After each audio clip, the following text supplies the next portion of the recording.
আজকে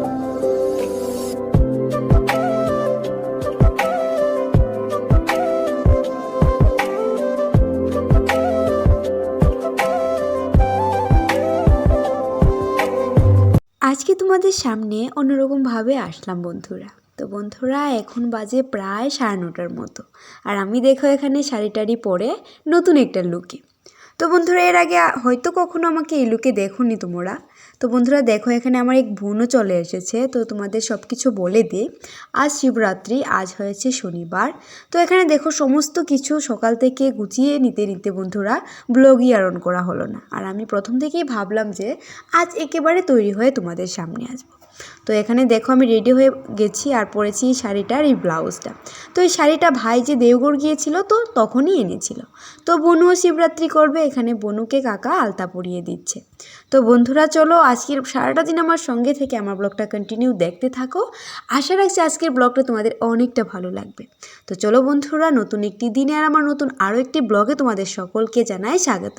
ত্রিপুরার ছোট্ট একটি গ্রাম থেকে আমি রিমা, এই ছোট্ট পরিবারে তোমাদের সকলকে জানাই ওয়েলকাম। বাড়ির ধারে কাছে কোনো মন্দির না থাকায় বন্ধুরা গাড়িতে করেই যেতে হচ্ছে প্রায় 2.5 কিলোমিটারেরও বেশি পথ অতিক্রম করে। তো আমরা এখানে যাচ্ছি 6 জন, জুই, আমি, বনু আমাদের বাড়ি থেকে, আর আমার আরেকটা বোন জুনু। তো ও আমার একটা বোন, আর এখানে সবাই বোন আমরা। তো আমরা সবাই মিলেই চলে যাচ্ছি বন্ধুরা। শিবরাত্রির উপোস রেখেছি সবাই, তো বাবার মাথায় জল ঢালতে। তো অনেকটা পথ অতিক্রম করে বন্ধুরা বাবার মাথায় জল ঢালতে যেতে হচ্ছে আমাদের সালেমাতে।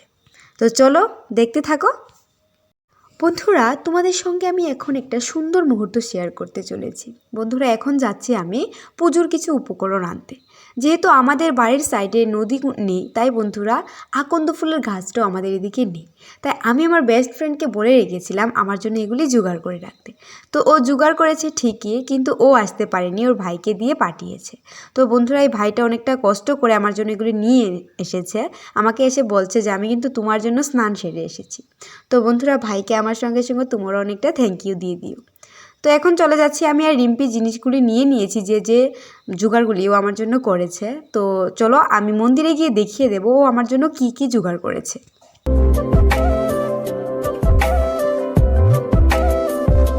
উপোস রেখে রিম্পি বেচারি অনেকটাই টায়ার্ড হয়ে গেছে আর মিষ্টির দোকানেই বসে পড়লো। তো বন্ধুরা আমরা সবাই চলে এসেছি মিষ্টির দোকানে, ভোগের জন্য কিছু নেব, আর 5 ফল কেনা হয়ে গেছে।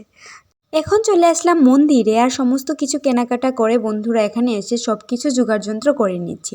যেহেতু অনেকটা দূরে এসে পুজোটা করতে হয় বন্ধুরা, তাই অন্যদের মতো থালা সাজিয়ে নিয়ে আমাদের পক্ষে আসা সম্ভব না। তো বন্ধুরা এখানে বসে বসে সমস্ত কিছু রেডি করে নিচ্ছি, আর এদিকে দেখো লম্বা লাইন লেগেছে। কখন যে আজ বাড়িতে যাব কোনো কিছুই আমার ধারণা নেই। তো বন্ধুরা আমার বেস্ট ফ্রেন্ড আমার জন্য যে যে জিনিসগুলি রেখেছে জোগাড় করে, সেগুলি হয়েছে এই পুজোটার মেন জিনিস। যেমন আকন্দ ফুল, তারপর এখানে এনেছে ধুতরা ফল। তো বন্ধুরা আমার ফ্রেন্ডকে আমি থ্যাঙ্কস জানিয়ে ছোটো করব না, কারণ বন্ধুরা বন্ধুত্ব জিনিসটাই এমন, যখন যে জিনিসটা দরকার পড়বে সে ছেলে হোক বা মেয়ে হোক সমস্ত কিছুতেই তোমাকে হেল্প করবে। সেটাকেই হয়তো বন্ধুত্ব বলে। আর বন্ধুরা আমার বন্ধুটা অনেকটাই আমাকে হেল্প করেছে, আজ তা আমি বলে বোঝাতে পারবো না। তো ওর জন্য আমি ঠাকুরের কাছে অনেকটা প্রে করলাম, আর আমার জন্য তো করলামই। তো দেখো বন্ধুরা এখানে প্রচুর পরিমাণে মহিলারা ওয়েট করছে লাইন লাগিয়ে, প্রায় এখন বাজে 3:30। তো বন্ধুরা এখন আসলাম বাড়িতে। তো বন্ধুরা দেখো এটা হয়েছে পরের দিন সকালে, তোমাদের আবারও জানাই গুড মর্নিং। তো দেখো ঘুম থেকে উঠে জানো তো সূর্যের আলোটা পুরোটা আমার মুখে এসে পড়লো। আমি হঠাৎ ভয় পেয়ে গেলাম, না স্বপ্নে দেখলাম ঠিক বুঝলাম না। ভাবলাম আমার মুখে এত তাপ লাগছে কিসের। তো উঠে দেখি সূর্যি মামা আমার মুখ বরাবর। তো বন্ধুরা ঘুম থেকে উঠেই দেখো এখানে ব্রাশটা নিয়ে নিচ্ছি। তো সত্যি বলতে শরীরটা অনেকটা টায়ার্ড লাগছে বন্ধুরা। আর এই ব্লগটা হয়েছে শনিবারের, আর তোমরা হয়তো পাবে এটা সোমবারে। তো বন্ধুরা ওই যে বললাম শরীরটা একদম টায়ার্ড হয়ে পড়েছিল, তাই বন্ধুরা করতেই পারিনি এডিটটা। তো বন্ধুরা এখানে ব্রাশ নিয়ে বেরিয়ে পড়লাম একটু রাস্তার দিকে, মনটা একটু ভালো করার জন্য। কেমন একটা লাগছিল, শরীরটা একটা ঝিমঝিম করছিল বন্ধুরা। কালকে আমি ভেবেছিলাম বন্ধুরা অনেকটা সুন্দর করে তোমাদের সামনে ব্লগ দেব, কিন্তু কোনো কিছুই হলো না। আগের দিন ছিল আমাদের বাড়িতে সৎসঙ্গ অনুষ্ঠান, তাই বন্ধুরা কয়েকদিন আগে থেকে আমার আর মায়ের কাজের প্রচুর চাপ ছিল। তাই বন্ধুরা শরীরটা অনেকটাই টায়ার্ড হয়ে পড়েছিল, যার কারণে আমি এডিটও করতে পারিনি। আর আজকের ব্লগটা কিন্তু শনিবারের ব্লগ, তো অনেকটা দিন পরে যাচ্ছে তোমাদের সামনে বন্ধুরা, তাই আমি সরি বলে দিচ্ছি। তো বন্ধুরা কালকে যে শাড়িটা পরে গিয়েছিলাম তো এগুলি তো নোংরা হয়ে গেছে, ঘি তারপর মিষ্টির রস সেগুলি পড়েছে শাড়িতে, তো শাড়িটা অনেকটাই চিপচিপে হয়ে আছে বন্ধুরা। তাই শাড়িটা এখন ধুয়ে দেব। আর এদিকে আমি ক্যামেরা অন করতেই দেখো বাটুল চুনা বারে বারে ক্যামেরার সামনে চলে আসছে, ও না যা একটা করে।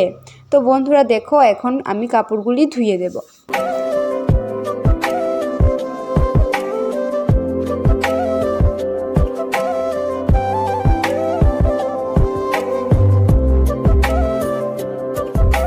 এমনিতে শাড়িটা প্রায় ভারী, তারপর বন্ধুরা জলে ভিজানোর পর এটা যেন আরও দ্বিগুণ ভারী হয়ে গেছে। আর যেহেতু আমি শাড়ি কাপড় কোনোদিনও কাচিনি বন্ধুরা, এই ফার্স্টই বলতে পারো।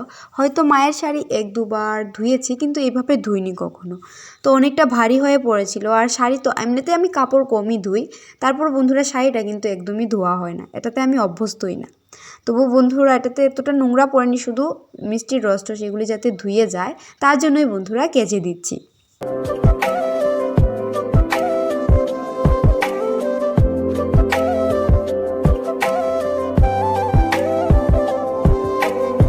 এই পর্যন্ত যে বন্ধু আমার ব্লগটা দেখে নিয়েছো, তো তোমার কাছে আমার অনুরোধ আমার চ্যানেলটা সাবস্ক্রাইব করে আমার পাশে বন্ধু হয়ে থেকো।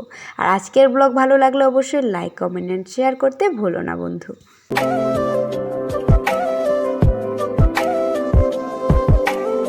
এডিট করতে এসে দেখি বন্ধুরা আজকেও আমি ব্লগটা এন্ড করিনি, হয়তো আমাকে অলসে ধরেছে বন্ধুরা। তো চলো বন্ধুরা আজকের ব্লগটা এ পর্যন্তই দেখো, জানি হয়তো এতটাও ভালো লাগেনি, তবুও বন্ধুরা আমি আগামী দিন চেষ্টা করবো আরও সুন্দর করে তোমাদের সামনে ব্লগ উপস্থাপন করার। তো চলো বন্ধুরা আজকের মতো এখানেই বিদায়, ততক্ষণ ভালো থেকো সুস্থ থেকো আর প্লিজ প্লিজ আমার পাশে থেকো। বাই।